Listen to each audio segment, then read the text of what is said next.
Hello, this is Zane Holderman from Mr. Maniotis's Western Civilizations W01, and I am presenting on Julius Caesar.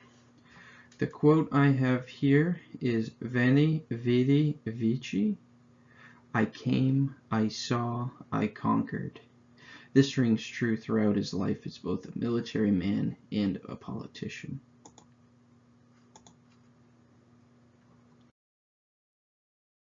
I have a quote from Caesar. If you must break the law, do it to seize power. In all other cases, observe it. A hard-working man, Julius Caesar lived and died by this motto during his political career, only breaking Roman laws to seize power as he drove Rome into and out of one of many civil wars. Julius Caesar was born July 10th in 100 BCE to a patrician family who were formerly influential nobles in the Roman Republic. Historians disagree if Julius Caesar was actually born to a Caesarean section or not, but his mother survived a difficult childbirth and lived until 54 BCE.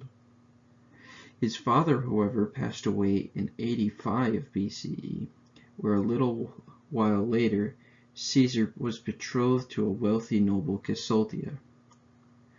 After his father's passing, Caesar decided that becoming a priest was best for his family.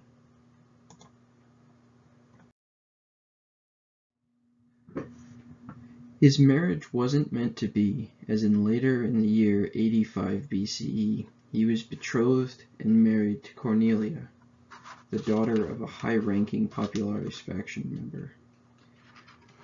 This marriage would birth Julius Caesar's only legitimate child, Julia.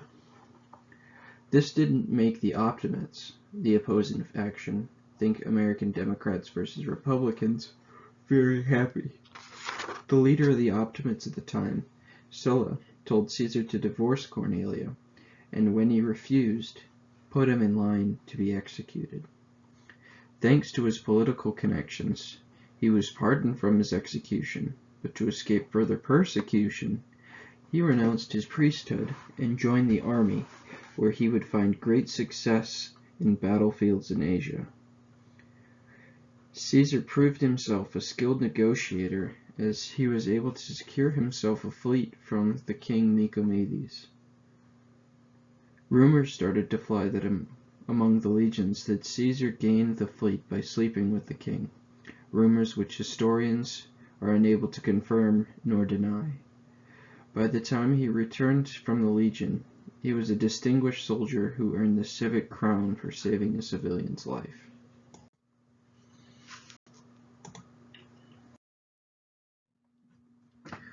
Pictured on the right is a Roman talent.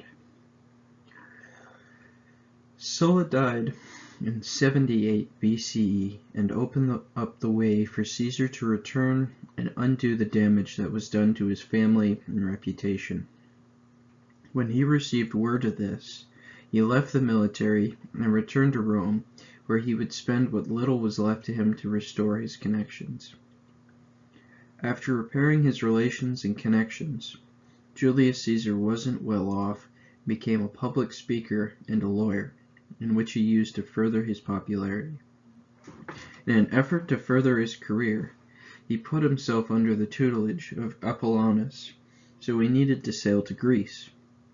During his trip to Greece, Julius Caesar was captured by pirates, and by his own request was ransomed off for 50 talents instead of the 20 the pirates wanted originally.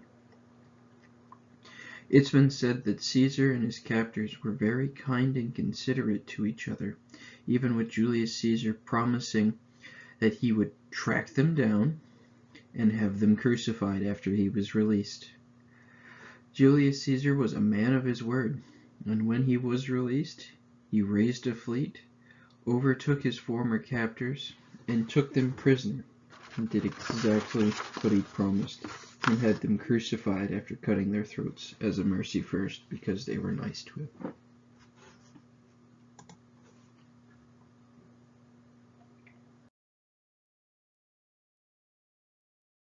Returning to Rome in 72 BCE, Caesar was elected military tribune. Military tribunes were elected infantry commanders who were nominated by consuls, in this case Pompey and Crassus, to lead a part of a legion. In 69 BC, Julius Caesar had lost his wife Cornelia during childbirth, leaving Julia with Caesar at the age of 16.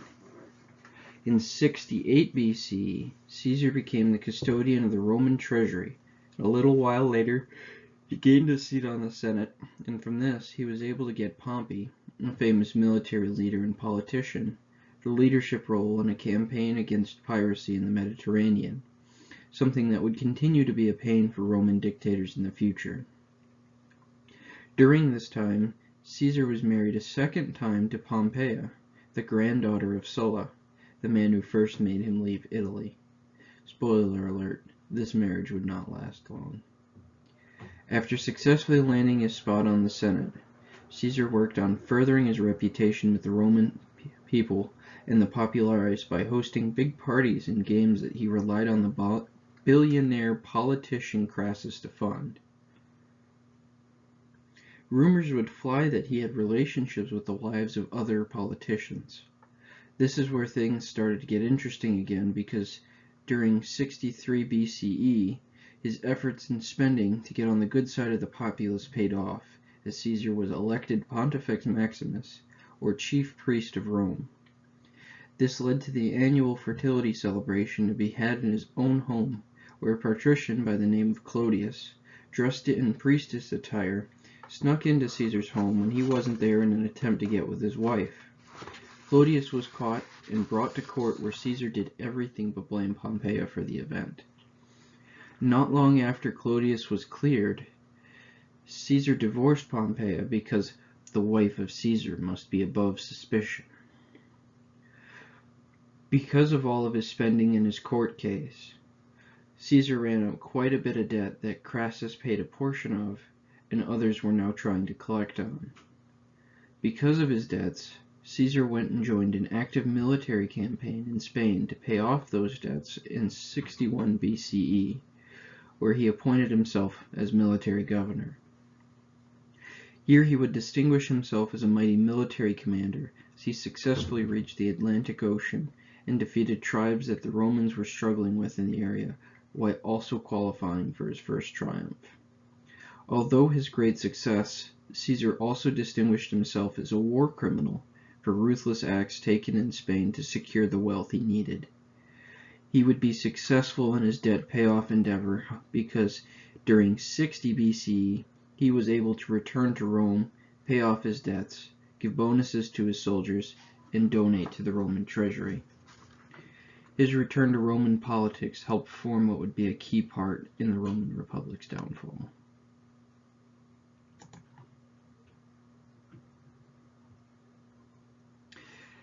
Caesar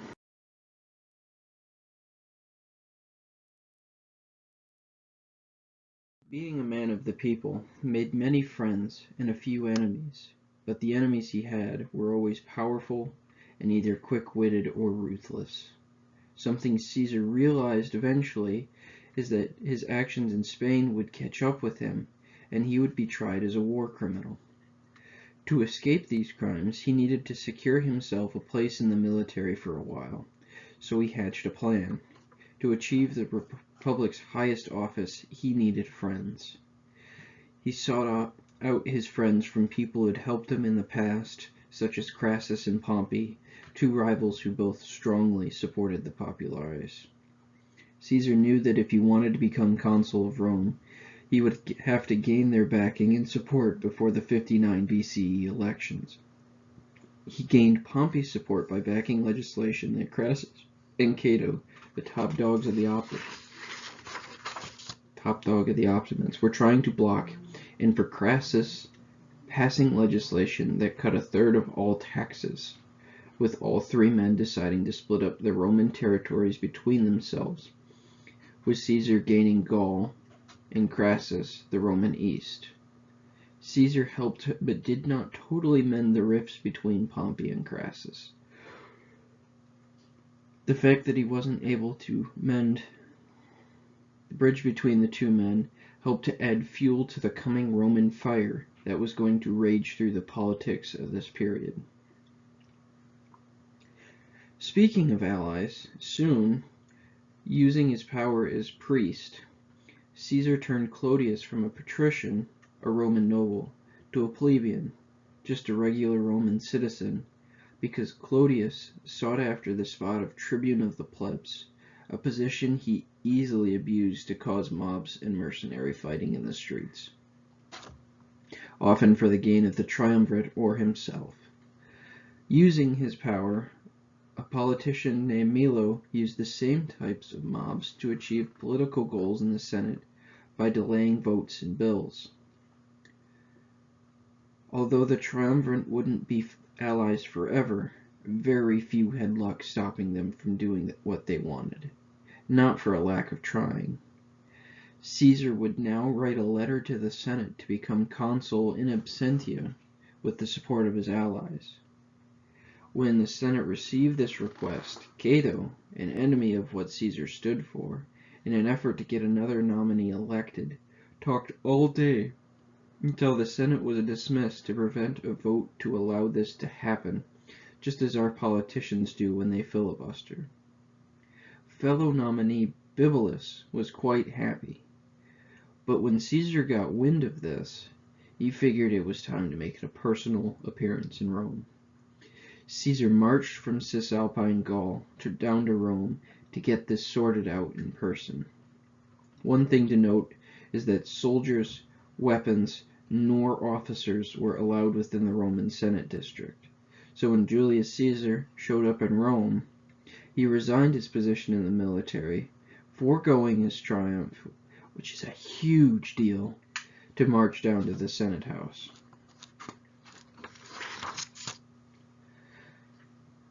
After renouncing his command and his triumph, Caesar was free to enter the senatorial district unopposed, shocking and surprising many senators and securing his spot in the running with fellow popularis member Lucius. Lucius, being a more moderate, rich, and lesser-known Roman, was used by Caesar to pay bribes and financially back the campaign. When the conservative wing of the Senate realized that Caesar was going to win, they attempted to sabotage his consulship and give him rural Rome to fix up, instead of the usual Roman territory most consuls were in charge of leading. When the elections came around, Bibulus won the second spot, with Caesar the first, being the most voted, with Lucius being discarded after Caesar was done with him.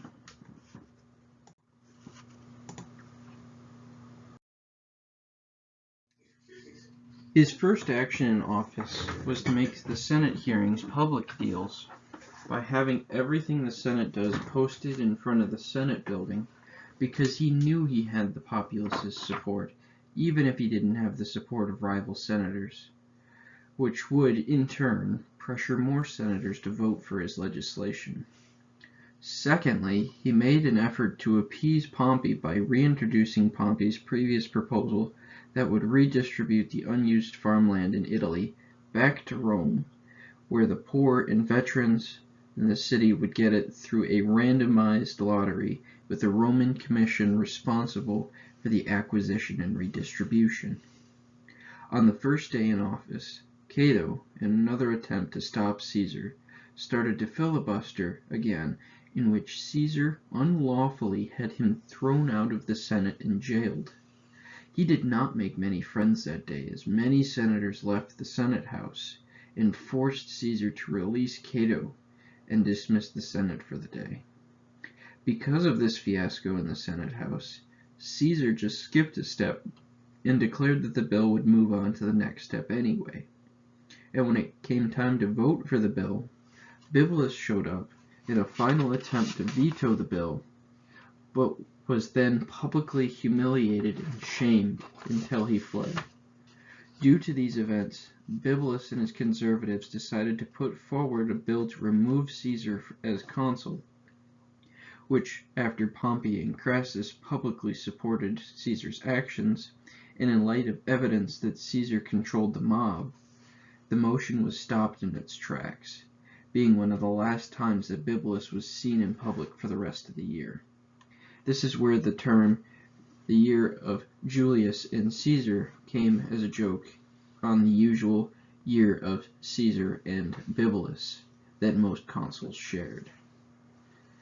After surviving the Senate, Caesar needed to focus on appeasing his allies by ratifying Pompey the Great's conquest of Persia, with his soldiers resettling east and his marrying of Calpurnia, who was the daughter of one of Crassus's good friends. During this time, Caesar also decided to marry off his daughter Julia to Pompey and to pass Crassus's tax bill. Rome was also officially recognized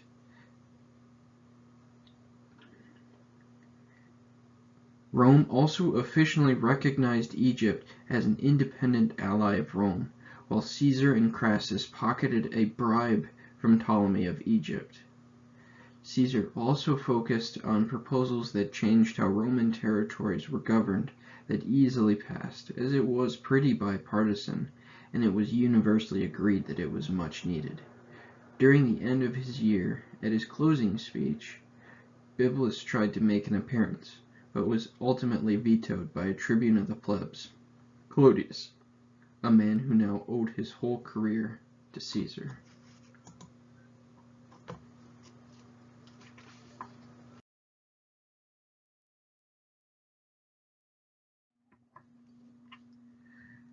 At the end of his term, Caesar was assigned Gaul, where he took command of multiple legions in the area.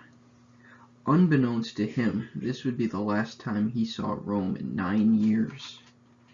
His initial goal in Gaul was to establish peace and solve unrest that had been plaguing the area, and until 58 BCE, he got word of a tribe of Helvetii, a band of very aggressive and militaristic Gauls moving through the area, where after mobilizing his legions and denying the Helvetii safe passage through Roman territory, as they were known to be aggressive, the Helvetii attacked the mustered legions, which Caesar easily fended off.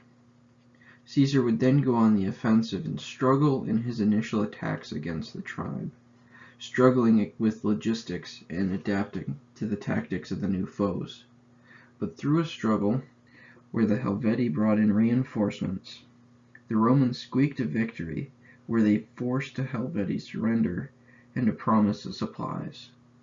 The conflict of the Helvetii and Gaul would only kick off what is known as the Gallic Wars. Next, Caesar would need to face off against the Germans. An army had been allowed to cross across the Rhine to solve a dispute, but this would ultimately be a mistake, as the king, once secure with his men across the river, would start conquering those who invited him and turned on the Roman allies. After negotiations failed, Caesar mobilized his legions again and marched off to meet his new foe, Ariovistus. Ariovistus was a religious man, and this ended up hurting him, as his delays, thanks to his religious advisors, allowed Caesar to make up for the advantages the king had, such as sorting out the low Roman supplies and taking the high ground as well, to even the playing field. Even in the midst of battle far away from the Senate house, Crassus saved Caesar, as Crassus's son Publius prevented a collapse of the Roman line and showed resilience that would define the Romans during the Gallic Wars. After the Roman victory, Ariovistus and his Germans retreated back across the Rhine. Both of Caesar's victories during the summer seated Rome as a power in Gaul. Upset by this, the neighboring tribes, called the Belgae, decided to take up arms to fight the Romans on the border of their territory. In 57 BCE, Caesar met the Belgae at a river crossing on the river Xana, where he took a hilltop that forced the Belgae to retreat or risk running out of resources. When the Belgae tried to flank to cut off Caesar's supplies, Caesar rallied troops and stopped the flank in its tracks, forcing the Belgae to disband due to lack of supplies. When word got around of the Roman victory, it unified the Belgae against the invaders again. Caesar decided it was time to go on the offensive, and he marched after the retreating tribes. The tribes knew Caesar was after them and set up for a siege. At a river crossing, the tribes set up an ambush. Caesar, being cautious, set up and was ready for the ambush, so when it was sprung, he was able to completely stop the hostile advance. But the Roman line was collapsing, and Caesar himself got off his horse and fought alongside his men. The Belgae had thinned their own line by attacking Caesar's supply chain. This had allowed tired Romans to vanquish the foes and the forces mustered against them, with many Gauls defeated and either killed or captured. From here on out, Caesar acted like Gaul was Roman territory, with minor naval and military actions here or there, but Caesar decided that it was time to make his next big play. With Crassus and Pompey as consuls again, they renewed Caesar's consulship and gave him another 5 years, with Pompey and Crassus splitting up the remaining territories in Spain to Pompey and the east to Crassus.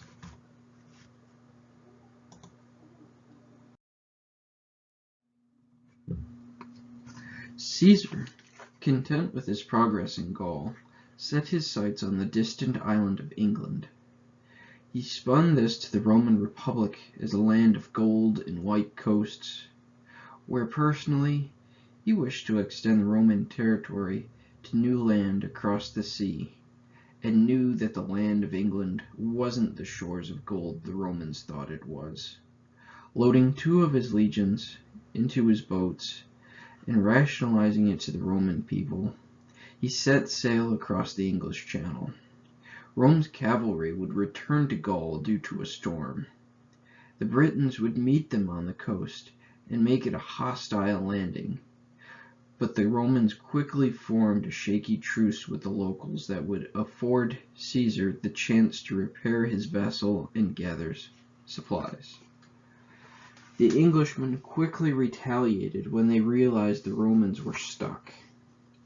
After withstanding a united coalition of Britons, they were able to fix the ships and return to Gaul. Caesar would return the following year, and when Caesar returned, he had found the Britons had united again under a king to fend off the Romans. This would be a mistake for the tribes, as Caesar, backed up with more troops, was able to fend off and defeat these tribes and strike an alliance with a tribe to establish a Roman-loving government before he returned to Gaul.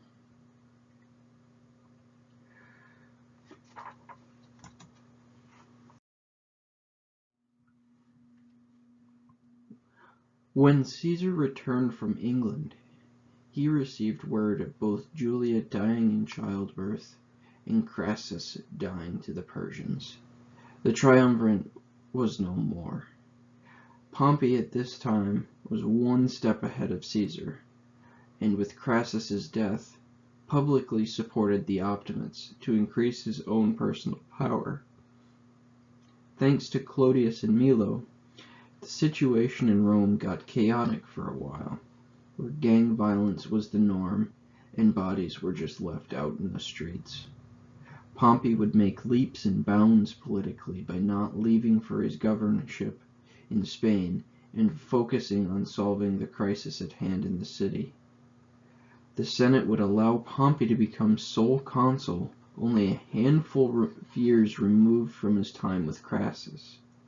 This was outrageous, for at the time consuls could only serve 1 year, and then would have to wait for 10 before they could run again. Pompey would start to get a big head about this and put an immense strain on his relationship with Caesar. The Optimates in the Senate revoked Caesar's consulship in 51 BCE and warned him he would be persecuted for everything if he tried to return as a private citizen. This would finally break Pompey and Caesar apart, as one would be unable to compromise without ruining the other.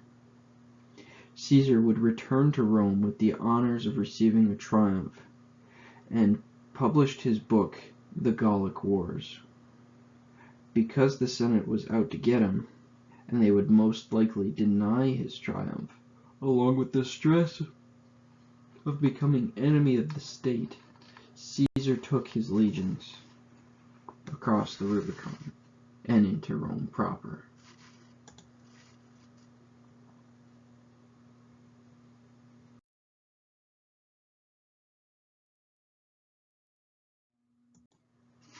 Caesar marched his troops from the Rubicon to the Senate, while Pompey and his senators fled to more friendly territory.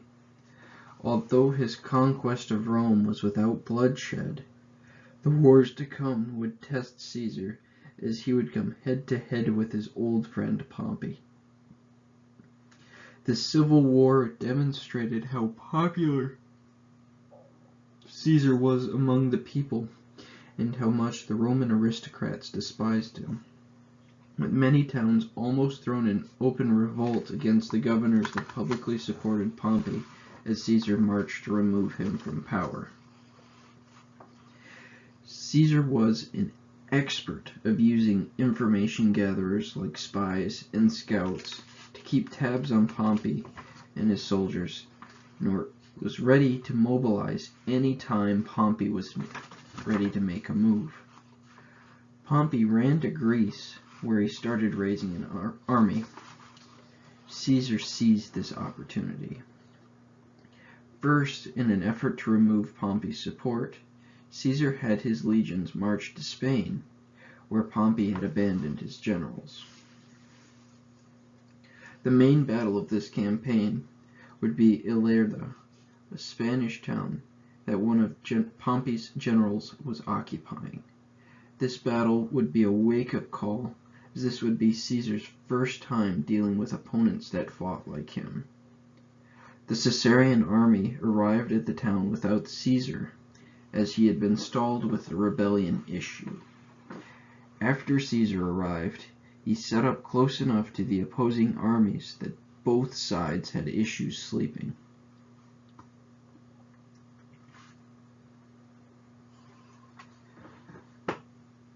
With a plan to stir up trouble and have the Pompeians leave their fortified position to attack the Caesarian army downhill. When this failed, Caesar sent some of his men to capture a nearby hill.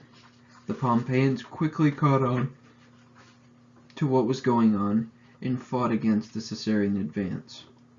This battle led to a failure on Caesar's part, with high losses on his side. Sometime after the battle, he was reinforced by nearby Gauls. With his Gallic reinforcements on horseback, Caesar was now outnumbered his opponent and surrounded the town and set in for a siege that the Pompeians slipped out of. Caesar noticed this escape and was able to cut off Pompey's men before they could escape and forced a surrender from them. Shortly after this victory, Pompey's remaining legions in Spain surrendered to Caesar, and he would now be free to fix the other fires going on, from a mutineering legion, his close general's Labienus defection, and a loss to the African king holding back. Upon his arrival back home, Caesar was named dictator to oversee elections that otherwise wouldn't have been able to happen. The yearly consulship was up for grabs, and unsurprisingly, Caesar won it in a landslide victory. Because he was consul, he was free to renounce his dictatorship and focus his attention on Pompey. Once his gaze was set on Greece, he was immediately set with a problem. The land crossing was heavily fortified, along with a blockade that would halt any sea crossings. Caesar would use his knowledge of the calendar as Pontifex Maximus to cross his ships when the opposing general, Armambibalus, had his ships docked for the winter. Caesar would have success in landing only half of his troops until winter was over. During this time, Bibulus would die of unknown causes. In the spring, when the reinforcements would finally break through the blockade, Caesar would push to a supply city where he would face off against his old second-in-command Labienus and his rival Pompey.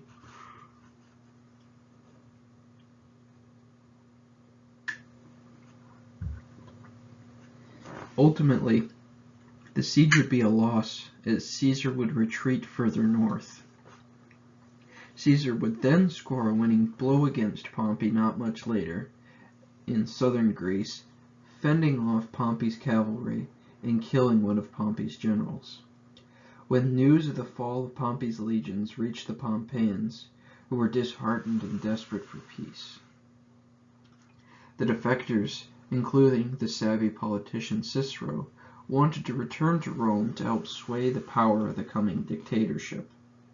Caesar's old enemy Cato, however, would sail to Africa to lead the resistance. At this point, one may ask, where's Pompey? Pompey fled to Egypt to secure an alliance with the Pharaoh of Egypt. Pompey would soon be executed by the Pharaoh, and his head would be returned to Caesar upon his arrival. Caesar would see Pompey's head, and historians claim that Caesar broke down in tears for his former friend. Caesar used this to bring his legions onto shore. The citizens rioted, and Caesar started to execute on his authority in Egypt.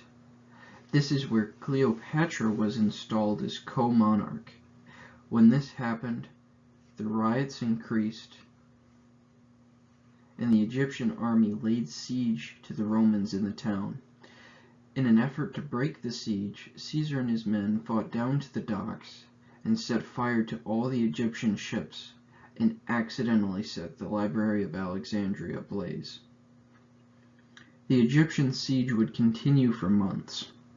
The siege was finally broken at the Battle of the Nile, where Caesar's army broke out of the city with reinforcements from a neighboring kingdom to score a victory that killed the young pharaoh when his boat collapsed and the pharaoh drowned. Caesar would stay in Egypt and negotiate a peace deal with Cleopatra, where she would have a child named Ptolemy that many Romans would call Little Caesar. There was unrest in Rome, and it was time for Caesar to return.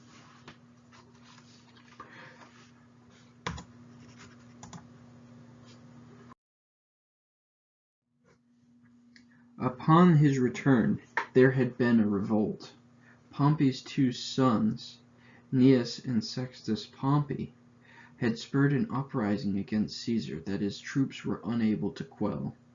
Caesar himself would show up personally and put an end to it when he came head-to-head with Juba of Numidia. Gnaeus and Sextus in the edge of their territory in Spain. Caesar's 8 partial legions would clash against the brothers 11. It is said that both sides were cruel to deserters and captured men alike. This would come all to a head when the Pompeians would reach their encampment near Munda. When the two armies clashed, Caesar's soldiers would almost collapse, but held out due to Caesar's hands-on approach to keeping his lines to full strength. This would end up in the death of Gnaeus Pompey and Sextus Pompey's retreat to the Mediterranean, where he would lead pirates like the band his father wiped out. Caesar would mop up the resistors and return to Rome triumphant, and would receive the title Dictator Continuous.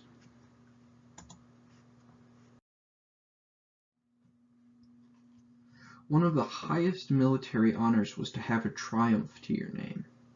These were grand military and religious spectacles that soldiers would march along with spoils of war throughout the town of Rome. First, new territories must be conquered. Second, the general must be called imperator, and finally must gain the Senate's approval. The general would put his best foot forward here and have his best troops and cavalry march with him, along with spoils of war from gold to slaves. The soldiers would sing songs either praising or disrespecting their leader. Often there would be sacrifices at Rome's main temple of exotic animals, white bulls, and sometimes leaders from conquered lands. It is claimed that historically the first triumph was for Romulus, the founder of Rome, but it's unknown if this is actually true. This was the only case where Roman soldiers would be allowed across the Pomerium.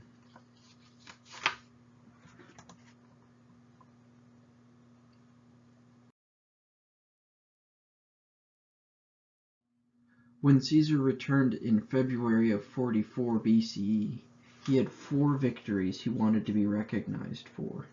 His victory in Gaul, his victory in Egypt, his victory over the king Pharnaces in the rebellion, and his victory over Juba and Pompey's sons. The Roman citizens weren't too keen on the last one, as celebrations of the death of Romans weren't something that excited the Roman Republic. He would receive honors in separate days for all 4 of his accomplishments. This would be a crowning achievement to Caesar, and something that he was denied when Cato was in office after his conquest of Spain. Caesar would have many songs sung about his achievements and his scandals, with his soldiers bringing up the old king Nicomedes and his rumored adultery during his time in Rome. In his first triumph, his old Gallic enemy, Vercingetorix, was ritually strangled to death, and in his second, Arsinoe, Cleopatra's sister, was released to serve as a priest in Rome. The third triumph was at Pharnaces, where the king fled, and Caesar supposedly said, "I came, I saw, I conquered." Caesar, instead of having a captive, had a large painting done of the king fleeing his kingdom to escape Caesar. Finally, the last triumph was over his victory over Juba of Numidia, where the king's 4-year-old son was captive instead of the dead king, where the public was glad to see that the child was released. He would donate a large percentage of his gold and earnings to the soldiers under his command, and another portion to the population of Rome, along with games and a feast.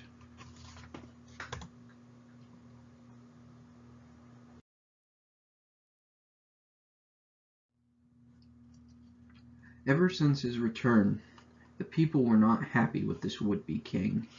Although he would publicly decline the crown that Mark Antony offered to him, not wanting to be a king of the people, a conspiracy grew in the midst of the Roman Senate, led by Gaius Crassus and Marcus Brutus, who were Optimate senators Caesar pardoned during the fighting. And soon to be among them would be Decimus Brutus, one of Caesar's leading men from Gaul. Claiming their purpose was greater than themselves, as tyrannicide was the ultimate honor, something that was carried over from the Greeks, the conspiracy grew to about 60 members, with 15 being named, but big names, important people being excluded, such as Cicero, due to his time-tempered need to make sure everything is right before proceeding, and Mark Antony, because he supports Caesar even behind the closed doors.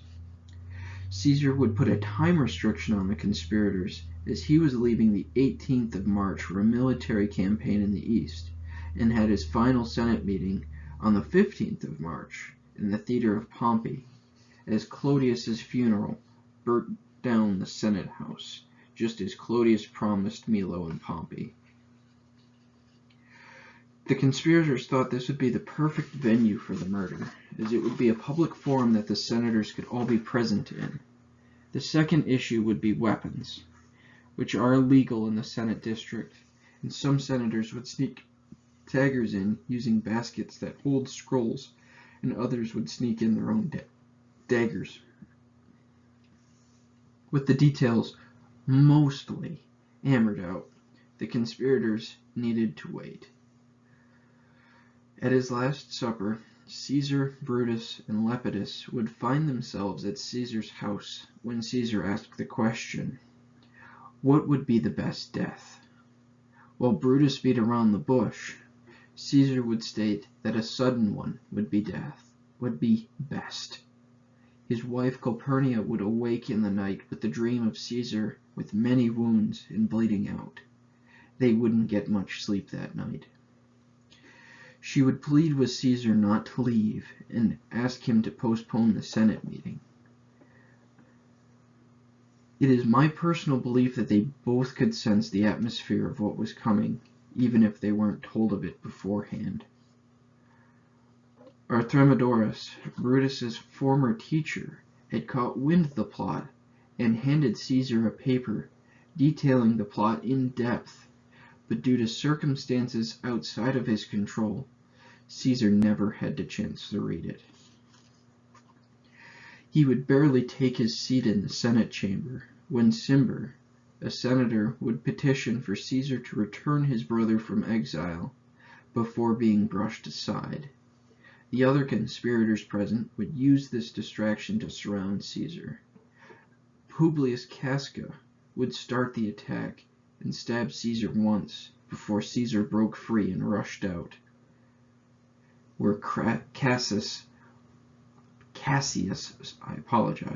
would slash him across the face. Caesar would be stabbed a couple more times before falling at the statue of Pompey, pulling his toga over his face. He would be stabbed post-mortem multiple times by senators who supported the murder. His body would be promptly returned to his wife, who was the inheritor of his wealth.